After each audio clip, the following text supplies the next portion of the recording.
Episode 7 starts by slowing down so our characters can mourn the passing of Lena, but also to let the contention over bloodlines simmer. When Vaemon speaks of the Valarian blood running thick and true, he stares at Rhaenyra and her brunette children, as if to call out a disparity in the bloodline. Daemon can't hold in laughter, but let's chalk it up to his way of processing grief for now. Corlys, though, isn't so worried about genetics, because, as he later tells Rhaenys, history remembers names, not blood. As usual, all this talk about legacy from the parents ignores the well-being of the kids. Young Aemond is so stressed with his own position that he dares to claim Vhagar for his own. Watching this scene just reminds me of how Laena was robbed of her own dragon-taming scene. This annoyance fuels my irritation for the boy as he starts a fight with his cousins. One hopes the loss of an eye might get the adults to realize what they have brought upon their children.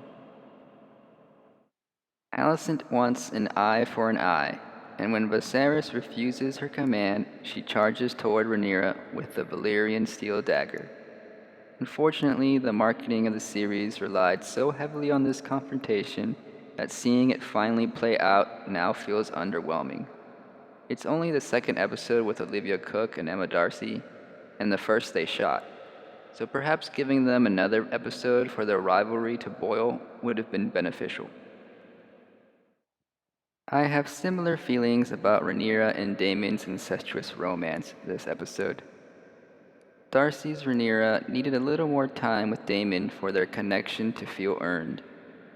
Them being uncle and niece only adds to my distaste for their courtship. Of course, that aspect of discomfort is intentional in this grim fantasy. It's unfortunate that there's little room for wholesome love on House of the Dragon. I was ready to jump ship from Team Rhaenyra as the scheme to get rid of Laenor played out. Then relief set in when Laenor was revealed to be alive.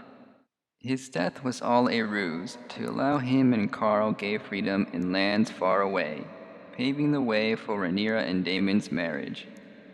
It's a marvelous twist and a commendable one for permitting a somewhat happy ending for a gay couple. But again, it would have played out better if we had been given a clear look at Laenor and Qarl's relationship. Messy queer romance would have fit perfectly on the show.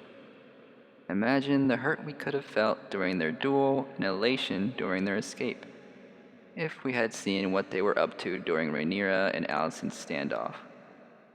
Perhaps they were having a lover's quarrel that would have enhanced Qarl's last line. You have always looked down on me. I wouldn't be surprised if this is the last we see of Laenor and Qarl.